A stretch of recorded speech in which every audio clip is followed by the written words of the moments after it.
Hello and welcome to Noble Career Classes. दोस्तों class 10th history हम पढ़ रहे थे और हिस्ट्री का लेक्चर 9th है। ये पर्टिकुलर वीडियो जो है ये है हिस्ट्री का हमारा लेक्चर नंबर 9।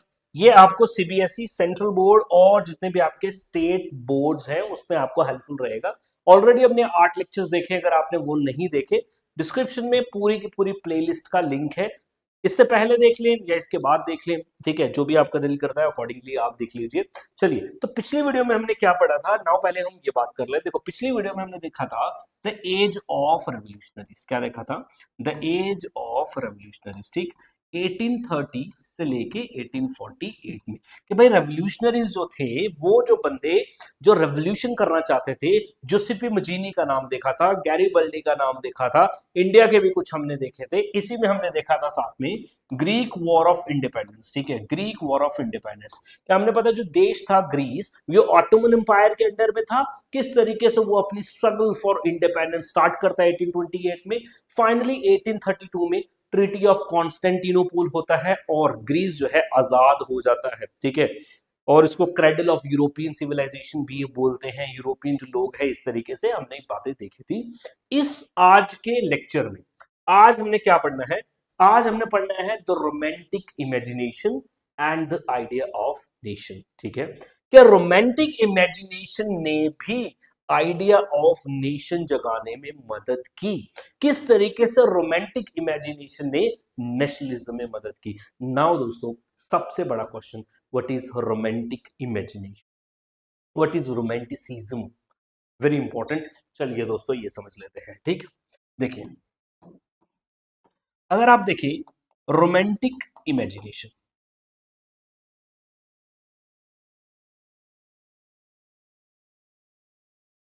रोमांटिक इमेजिनेशन, इसी को हम क्या बोलते हैं? रोमांटिसिज्म,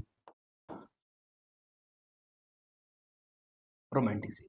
ठीक है, रोमांटिसिज्म या रोमांटिक इमेजिनेशन दोस्तों आर्ट ऑफ राइटिंग है, जिसमें राइटर्स किसके बारे में लिखते हैं? इंसानियत के बारे में लिखते हैं। जहां पे राइटर्स का ध्यान इंसान के ऊपर होता है, जहां पे राइटर्स का ध्यान नेचर के ऊपर होता है, जहां पे राइटर का ध्यान हिस्ट्री, कल्चर, फोकलोर इनके ऊपर होता है, रादर देन साइंस। साइंस पे नहीं होता, वॉर्स पे नहीं होता। समझ गए मेरी बात? क्योंकि अभी तक नेशनलिज्म देख रहे हैं तो नेशनलिज्म कैसे बन रहा है? लड़ाई से बन रहा है। नेशनलिज्म वॉर से बन रहा है, नेशनलिज्म रेवोल्यूशन से बन रहा है। बट अभी आप देखेंगे कि नेशनलिज्म वॉर्स, लड़ाई झगड़ा, ठीक है, मोनार्की को हटाना, कॉन्स्टिट्यूशन को लाना, इनसे नहीं बन रहा।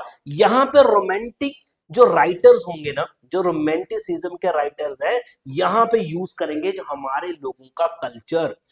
लोगों का फोकलोर को यूज करेंगे और नेशनलिज्म की फीलिंग को जगाएंगे। सर कल्चर फोकलोर कैसे नेशनलिज्म की फीलिंग को जगाता है?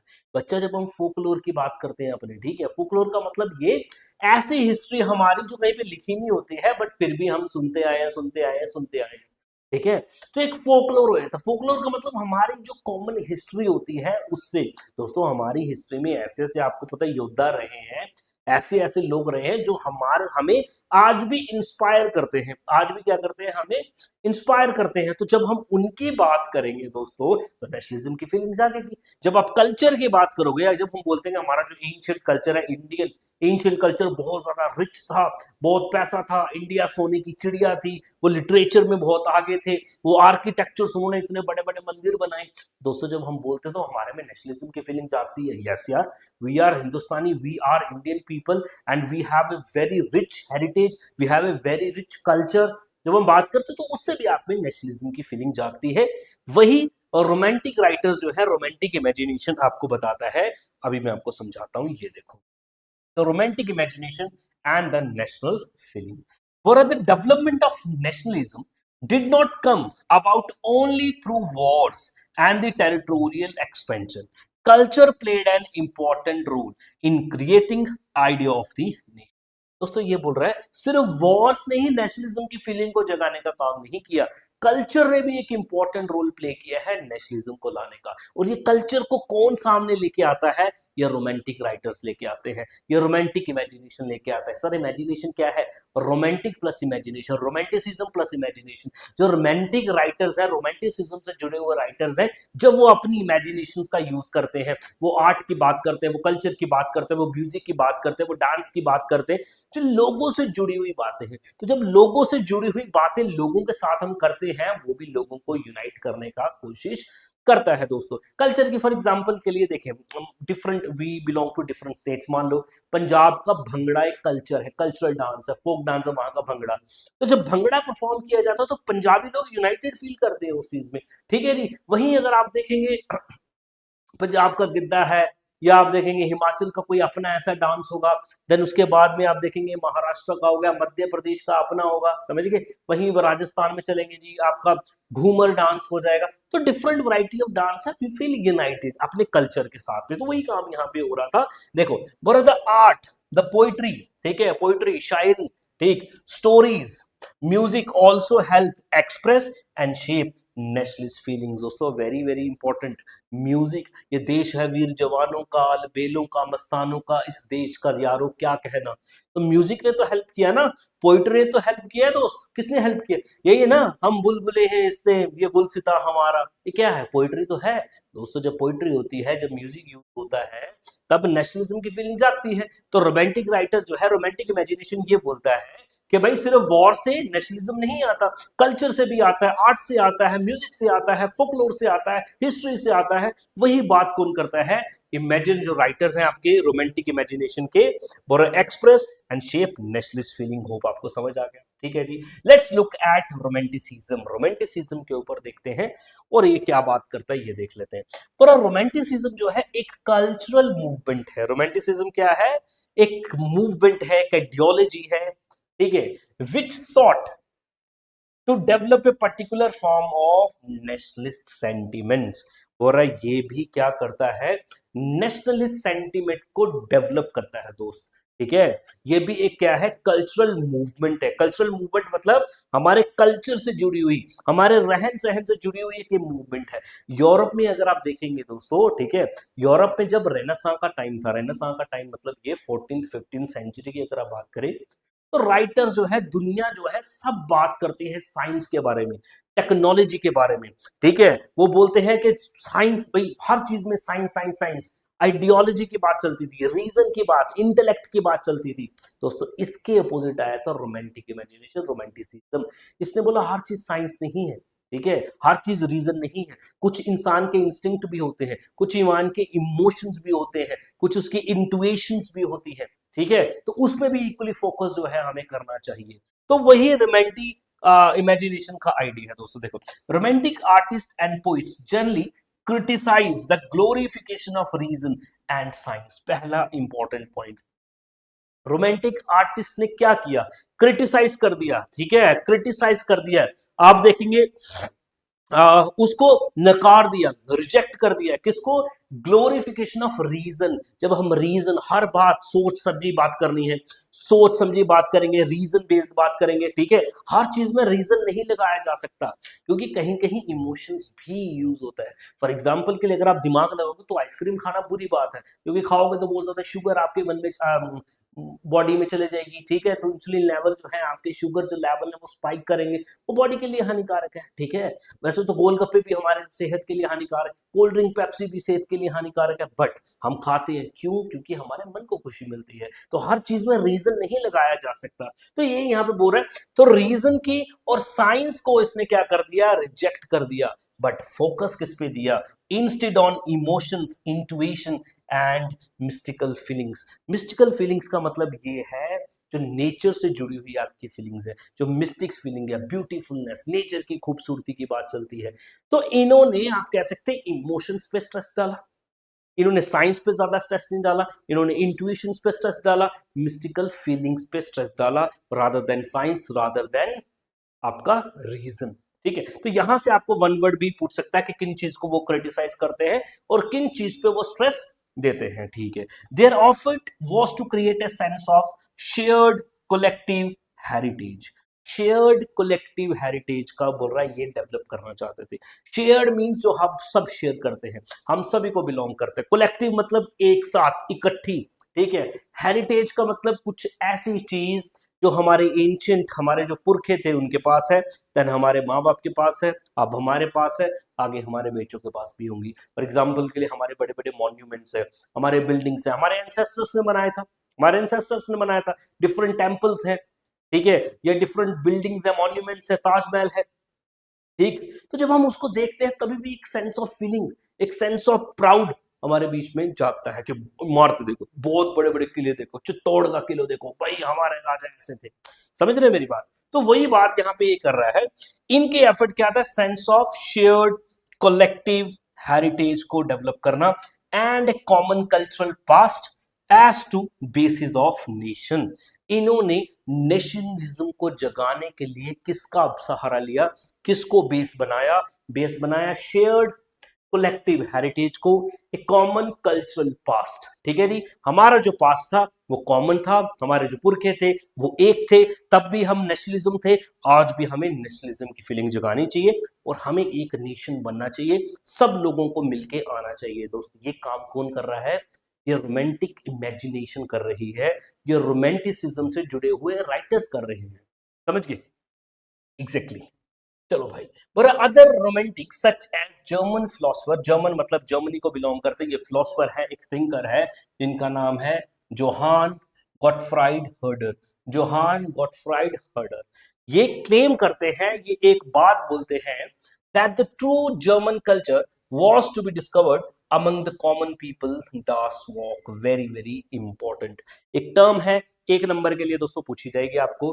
डास वॉक क्या है? एक टर्म है, आपको पूछेगा डास वॉक क्या है। डास वॉक का मतलब दोस्त क्या होता है? कॉमन पीपल, ठीक है, कॉमन पीपल,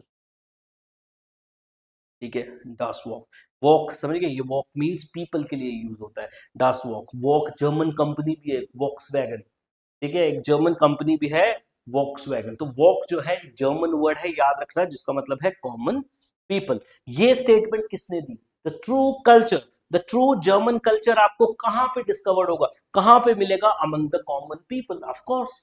अब हिंदुस्तानी कल्चर देखना तो आम हिंदुस्तानी में तो मिलेगा, समझ रहे? जो आम बंदा है, जो एक्चुअल आपने कल्चर देखना, वो नहीं कि जो बहुत अमीर है, लग्जरी लाइफ में रहता है, वो तो कल्चर से बड़ा दूर है। लेकिन जो कॉमन मैन है उसमें एक देश का कल्चर आज भी जिंदा है। ये किसने बात बोली? इसने जर्मन की कल्चर की बात की, जोहान गॉटफ्राइड हर्डर की बात है। वेरी वेरी इंपॉर्टेंट, एक एक नंबर के लिए आपको पूछा जाता है। पर it was through folk songs, folk songs के जरिए, जो आम लोगों के गाने हैं, ठीक है, फोक हमारे गाने होते, फोक पोइट्री, पोइट्री भी होती है, ठीक है, एंड फोक डांसेस, ये भी हमें पता है, ठीक। That the true spirit of the nation, true spirit of the nation को बोलते हैं हम वॉक्स गीस्ट। क्या बोलते हैं? वॉक्स गीस्ट, ठीक है। True spirit of the nation, ठीक है, याद रखना, spirit of the nation, common, ठीक है, कॉमन स्पिरिट ऑफ नेशन, याद रखना, कॉमन फीलिंग को हम क्या बोलते हैं? वॉक्स गीस्ट, ठीक। ये दो term, das Volk and Volksgeist, ठीक है। चलो जी, वॉज पॉपुलराइज्ड, तो इसने क्या करा? उसको बोल रहा है इनके थ्रू ये सब चीजें क्या होती हैं? पॉपुलराइज होती हैं, फोक सॉन्ग के थ्रू, पोइट्री के थ्रू, फोक डांसेस के थ्रू, ट्रू स्पिरिट जो है नेशन की, इसको पॉपुलराइज किया गया। सो collecting and recording these form of folk culture was essential to the project of nation building। तो बोल रहा है नेशनलिज्म को बनाने के लिए, ठीक है, और ये आपका नेशन बिल्डिंग करने के लिए, तो आपको जो पुराना कल्चर था उसको भी रिकलेक्ट करना था। रिकलेक्ट करने का मतलब ये बचा कि जो फोक हमारा जो कल्चर होता है, फोक सॉन्ग्स होते हैं ना हमारे दोस्तों, ये आम तौर पे ना जो फोक चीजें होती है, ये लिखी नहीं होती कहीं पे, कि एक जनरेशन से दूसरी जनरेशन, दूसरी से तीसरी जनरेशन ट्रैवल करती रहती है, करती रहती है, करती रहती है, और सिर्फ ये कहानियों में ही चीजें होती हैं। एक्चुअल में इसका हिस्टोरिकल बेस कोई नहीं होता, ठीक है। जैसे आपके पेरेंट्स भी आपको कोई कहानी सुनाते होंगे, ठीक है, कि हाँ भी हमारे गांव में एक बंदा ऐसा था, वो बड़ा महान बंदा था, योद्धा था, ठीक है, एक्सेट्रा एक्सेट्रा। तो ये जोहान गॉटफ्राइड हर्डर का ये कहना था कि आपको अगर कल्चर देखना तो आम बंदे के बीच में डास वॉक के मिलेगा। ये folk songs, poetry, folk dances के थ्रू ही आप क्या कर सकते हैं? ट्रू स्पिरिट ऑफ नेशनलिज्म को जगा सकते हैं। इसलिए फोक कल्चर बड़ा ही ज्यादा इंपॉर्टेंट था to the project of nation building. तो नेशन बिल्डिंग दोस्तों, आपको एक बात और मैं बताता हूं, अगर आपको इसके नोट्स चाहिए अगर आप सीबीएसई की तैयारी करते हैं तो इसके नोट्स आपको कहां पे मिलेंगे? डिस्क्रिप्शन में लिंक होगा हमारी एप्लीकेशन का, नोबल करियर क्लासेस, ये जो मैंने टी शर्ट पहन रखी है, नोबल करियर क्लासेस का डिस्क्रिप्शन में लिंक होगा, वहां पे क्लास 10th में जाएंगे, वहां पे आपको ये नोट्स मिलेंगे, ये कॉन्सेप्ट के नोट्स भी मिलेंगे और इनके जो एमसीक्यूज हैं उसके भी मिलेंगे, लॉन्ग आंसर्स होंगे, शॉर्ट आंसर्स होंगे, ये जो मैंने इजी तोड़ तोड़ के चीजें आपके लिए बनाई हैं, ये सब चीजें आपको मिलेंगी, वहां पे पूरे पीडीएफ्स मिलेंगे, उन पीडीएफ्स को आप निकाल सकते हो, प्रिंट करा सकते हो, ठीक है, और आपके एग्जामिनेशन की प्रेपरेशन आप बढ़िया से कर सकते हो, ठीक है। एक बात मैं और आपको थोड़ी सी बताना चाहूंगा, जो लोग जम्मू से हमें देख रहे हैं, जम्मू से हमें देख रहे हैं, तो जम्मू में हमारा सेंटर है कच्ची छावनी में, ठीक है, कच्ची छावनी, जम्मू एक्सचेंज रोड में हमारा सेंटर है, 9906343133, ये हमारा नंबर है। आप यहाँ पे आके हमसे आपकी जो बोर्ड्स की प्रिपरेशन है उनकी क्लासेस ले सकते हो, चाहे वो आप स्टेट बोर्ड की तैयारी कर रहे हो, चाहे आप सेंट्रल बोर्ड की तैयारी कर रहे हो, और जम्मू के अलावा किसी और रीजन से अगर हमें बच्चे देख रहे हैं तो आपके लिए ऑनलाइन ही बेस्ट है, आप हमें यूट्यूब पे देख सकते हैं, और एडिशनल पढ़ाई के लिए आप एप्लीकेशन पे जा सकते हैं, वहां से आपको और भी प्रिपरेशन करा दी जाएगी। नाउ दोस्तों, जब हम बात कर रहे हैं फोक म्यूजिक, ठीक है, पोइट्री की बात कर रहे हैं, कल्चर की बात कर रहे हैं, ठीक है, कल्चर की बात कर रहे हैं, ठीक, फोक म्यूजिक की बात कर रहे हैं, सिंपल फोक डांस की बात कर रहे हैं, तो हमने बोला इन चीजों के थ्रू भी नेशनलिज्म जो है बिल्ड की जाती है दोस्तों। तो आपकी किताब में जो जिक्र है वो बोलता है लैंग्वेज, ठीक है, लैंग्वेजेस पे खास ध्यान दिया, बोला लैंग्वेज भी एक ऐसी फोर्स है जो नेशनलिज्म की फीलिंग जो है वो बाइंड करती है, वो यूनाइट करती है, और लोगों ने लैंग्वेजेस को भी चुना।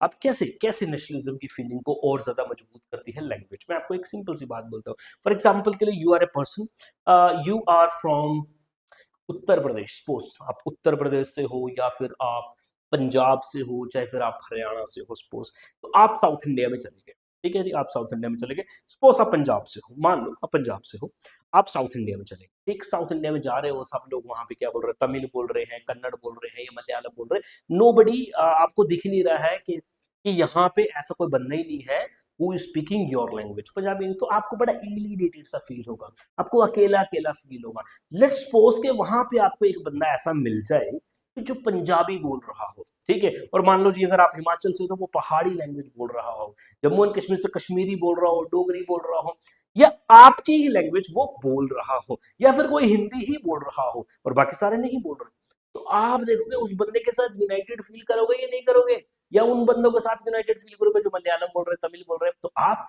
उस बंदे के साथ यूनाइटेड फील करोगे, वो बंदे के साथ सेफ फील करोगे जो आपकी भाषा बोलते हैं। तो भाषा एक इंपॉर्टेंट रोल प्ले करती है नेशनलिज्म में, बाइंडिंग पीपल टुगेदर, भाषा का एक बड़ा इंपॉर्टेंट रोल है दोस्तों।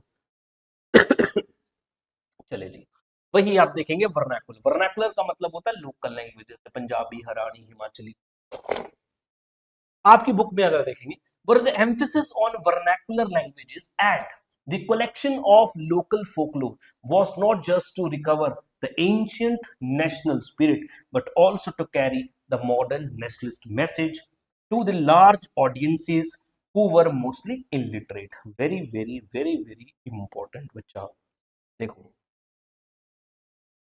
दो बातें यहां पे बोलता है, बोल रहा है नेक्स्ट जो वर्नैकुलर लैंग्वेजेस पे फोकस दिया गया, लोकल लैंग्वेजेस को प्रमोट किया जा रहा था, पर ये सिर्फ और सिर्फ नेशनलिज्म की फीलिंग को जगाने के लिए नहीं हो रहा था, ठीक है, ये एंशिएंट नेशनल स्पिरिट को जगाने के लिए नहीं हो रहा था, बट ऑल्सो जो मॉडर्न नेशनलिस्ट फीलिंग्स है, जो मॉडर्न नेशनलिस्ट आइडियाज हैं, उनको कॉमन मासेस में फैलाने का भी एक इंपॉर्टेंट रोल था। मेरे बच्चे मेरी बात सुनो, कॉमन लैंग्वेज कौन सी है? जब आप कॉमन लैंग्वेज में कोई बात करते हो तब ज्यादा लोगों को समझ आती है, ठीक है, फॉर एग्जांपल के लिए इंडिया या नॉर्दर्न इंडिया की बात करो तो सब लोग हिंदी समझते हैं, सब लोग हिंदी समझते हैं। आप जाके इस गांव में, मान लो आप पॉलिटिशियन, आप किसी गांव में चले गए, वहां पे इंग्लिश में भाषण दे रहे हो, लोगों को समझ आएगा? लोगों को समझ नहीं आएगा। बट जब आप हिंदी बोलोगे तो सबको समझ आएगा, क्योंकि Hindi is the language of masses. वहीं अगर आप देखें पंजाब में चले जाओगे, वहां पे जाकर आप हिंदी भी बोल रहे हो, मे भी लोगों को समझ ही ना आए। तो जब आप पंजाबी में बोलोगे तो सबको समझ आएगा, क्योंकि कॉमन मासेस की जो लैंग्वेज आप यूज करते हो वो इंपॉर्टेंट रोल प्ले कर जाती है। वही बोल रहा है नेशनलिस्ट मैसेज को हम कैसे पहुंचाए, कहां पे, लार्ज ऑडियंस की तरफ, लार्ज ऑडियंस की तरफ किस तरीके से इसको लेके जाए, ये एक इंपॉर्टेंट काम लैंग्वेज एक बड़ा ही इंपॉर्टेंट रोल प्ले कर सकती है, करती आई है और करती रहेगी। समझ गए? जब हम बोलते हैं हिंदी है हम, ठीक है, हिंदी हमारी मातृभाषा है, हमारी भाषा है हिंदी, तो हम प्राउडली बोलते हैं, ठीक है। पंजाब वाले पंजाबी बोलते हैं, ठीक है। तो अपने अपने लैंग्वेज पे सब लोग हैं प्राउड करते हैं, बिकॉज ये हमें यूनाइट करने का काम करता है। यहाँ पे भी वही बोलता है, लार्ज ऑडियंस का, लार्ज ऑडियंस तक मैसेज पहुंचाने का काम भी लैंग्वेज एक करती है। दूसरा, this was specially so in the case of Poland. बोल रहे पोलैंड में इसका बड़ा इंपॉर्टेंट रोल रहा, और पोलैंड में आप देखेंगे किस तरीके से लैंग्वेज एक बड़ा इंपॉर्टेंट रोल रहा, which had been partition at the end of 18th century by the great powers Russia, Prussia, Austria. बोल रहा जी पोलैंड जो है, पोलैंड को बांट लिया गया था, पोलैंड को तोड़ दिया गया था ग्रेट पावर्स, ठीक है, जब वॉर हुई थी 18th सेंचुरी में, छोड़ दो।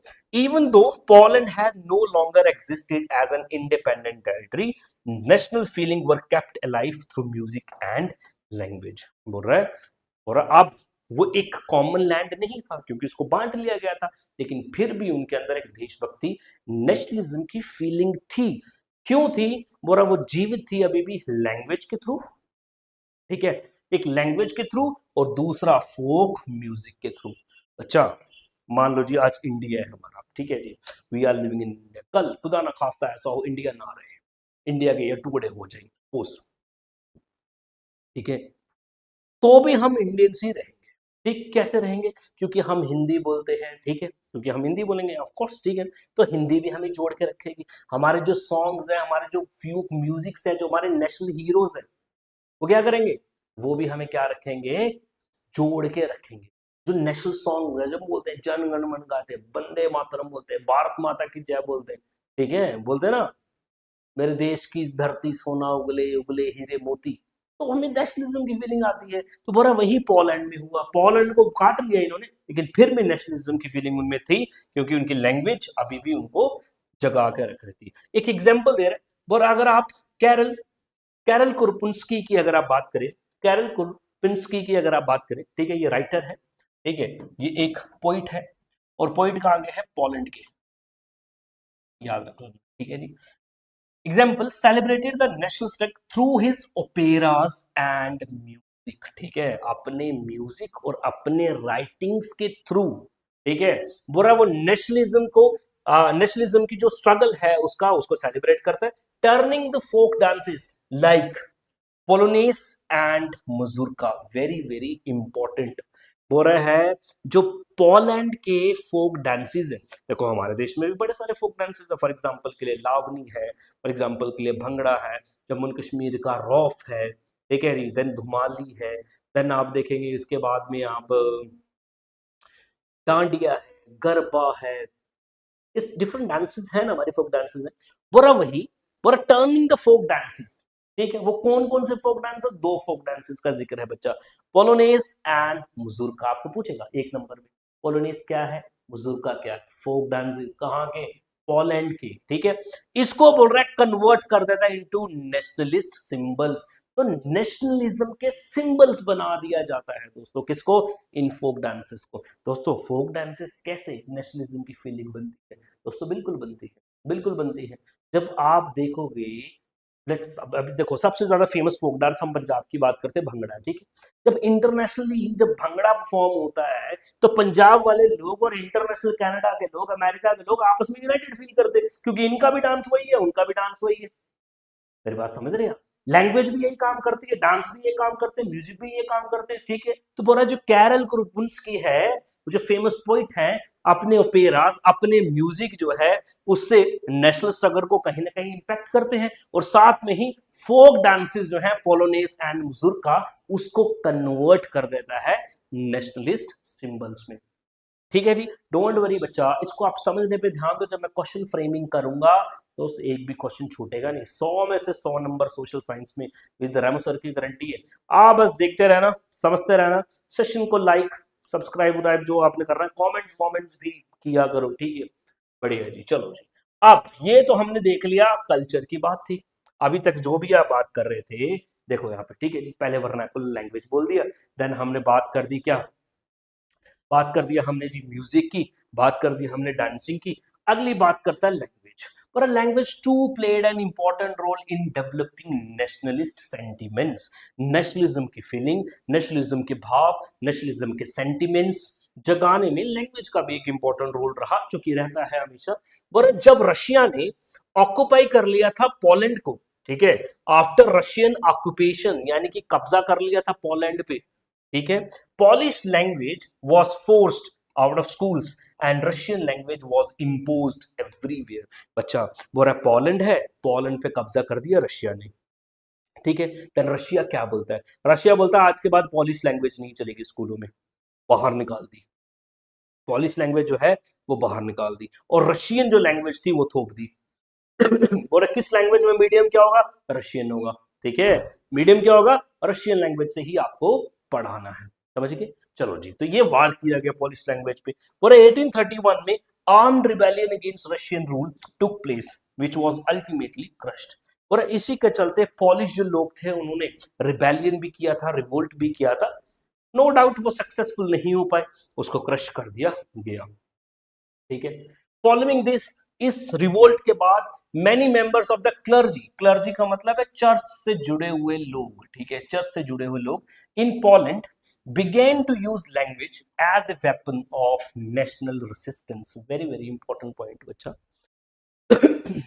और चर्च के जो पादरी लोग हैं, जो फादर लोग हैं, जो बिशप लोग हैं, इन्होंने पॉलिश लैंग्वेज को यूज किया, पॉलिश लैंग्वेज को यूज किया कैसे, as a weapon of nationalist resistance. Resistance का मतलब सामना करना, सामना किसका कर रहे थे, रशिया का, रशिया इनके ऊपर डोमिनेट कर रहा था, रशिया ने इनको गुलाम बनाया था, ये लोग इस लैंग्वेज का यूज करके, बच्चा मेरी बात सुनिए, आपने कभी कभी देखा होगा फॉर एग्जांपल के लिए जो डिफरेंट लीडर्स होते हैं, ठीक, let's take example of Maharashtra. अगर महाराष्ट्र के लोगों को यूनाइट करना तो वहां पे लीडर मराठी लैंग्वेज बोलेगा, तो जब मराठी लैंग्वेज बोलेगा जय भवानी, समझ रहे, तो मराठी सारे उठ के खड़े, ठीक है। पंजाबी बंदा जो होगा वो पंजाबी में जब भाषण देगा, पंजाबी में जाके लोगों से बात बोलेगा, बोलेगा सोने जो बोले सोने हाल सत श्री अकाल, समझ रहे मेरी बात। तो जब ये नारा लगेगा, जब ये पंजाबी में बात चलेगी, तो लोगों में नेशनलिज्म की फीलिंग आएगी, तो रेसिस्ट कर दें लोग। तो बोल रहा वही रशिया के जो डोमिनेंस है उसको रेसिस्ट, उसका सामना कर रहे थे,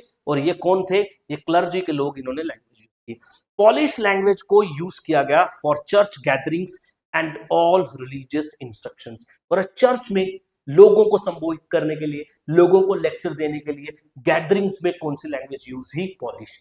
ऑल्दो ऑर्डर ये था कि रशियन लैंग्वेज में ही बोलना है, बट ये कौन सी यूज करते हैं, पॉलिश, बिकॉज नेशनलिज्म की फीलिंग जगानी है, ठीक है, किसके अगेंस्ट, रशिया के अगेंस्ट। एज ए रिजल्ट फिर क्या होता है, लार्ज नंबर ऑफ प्रीस्ट, वहां के जो पादरी लोग होते हैं, बिशप्स, प्रीस्ट के ऊपर होते हैं बिशप्स, याद कर लेना, ठीक है, पंडित हेड पंडित, वैसे ही प्रीस्ट, प्रीस्ट के ऊपर हेड प्रीस्ट बिशप्स होते हैं, ठीक। वर पुट इन जेल, इनको जेल में डाल दिया गया। Sent to Siberia by the Russian authorities, यानी कि जो रशिया की जो फोर्सेस थी, रशिया की जो अथॉरिटीज थी, रशिया की जो गवर्नमेंट थी, जब पॉलिश लोगों को देखते हैं ये हमारे रिवोल्ट करेंगे, हमने बोला रशियन लैंग्वेज यूज करना, पॉलिश लैंग्वेज यूज कर रहे हैं, हमारे अगेंस्ट भाषण हो रहे हैं, तो इनको कहां पे डाल दिया जाता है, जेल्स में डाल दिया जाता है, साइबेरिया भेज दिया जाता है as punishment for their refusal to preach in Russian, क्योंकि वो रशिया में प्रीच नहीं कर रहे थे, रशियन लैंग्वेज में नहीं बोल रहे थे, तो इनको जेल में डाल दिया। The use of Polish came to be seen as a symbol of the struggle against Russian dominance। और इस रशियन डोमिनेंस के अगेंस्ट लैंग्वेज को यूज किया गया as struggle, as a weapon, ठीक है दोस्त। तो डिफरेंट आप देख सकते हैं किस तरीके से हमारा कल्चर हमें इकट्ठा करने में और दुश्मन के अगेंस्ट एक रिवोल्ट करने में एक इंपॉर्टेंट रोल प्ले करता है बच्चा, ठीक है। ये सारी की सारी बातें आपको बता रहा है यहाँ पे, और ये हमारे इस चैप्टर का क्या नाम है, ये हमारे चैप्टर का या फिर इस टॉपिक का नाम है the romantic imagination and the idea of nation. इस वीडियो में हमने देखा किस तरीके से romantic imagination, romanticism, romantic writers culture का यूज करके आर्ट, फोक, म्यूजिक, हिस्ट्री, इनका यूज करके नेशनलिज्म की फीलिंग जगाते हैं। ना कि वॉर, ना कि रेवोल्यूशन, ना कि हथियार, समझ गए, ना कि खून खराबा, इन सब चीजों को यूज करके नहीं। तो यही जिस्ट है कि रोमांटिसिज्म जो है ये आपका साइंस रीजन को ठुकरा के इंडिविजुअल पे ध्यान देता है, इंट्यूशंस पे ध्यान देता है, कल्चर पे ध्यान देता है, इंडिविजुअल बंदे पे ध्यान देता है। मेरी बात समझ गए आप? तो ये हमने देख लिया लेक्चर नंबर 9। वीडियो अच्छा लगा, मेक श्योर वीडियो को लाइक करें, नोबल करें क्लासेस के चैनल को सब्सक्राइब करें। ऑनलाइन ऑफलाइन आप दोनों मीडियम से पढ़ सकते हैं। एप्लीकेशन का लिंक डिस्क्रिप्शन में है। ऑफलाइन कच्ची छावनी जम्मू में आप आ सकते हो। Thank you very much, have a nice day. कुछ सजेशन, कुछ रिक्वेस्ट अगर आपको करनी है कमेंट बॉक्स में जरूर आप वो कर सकते हो। Thank you and have a nice day.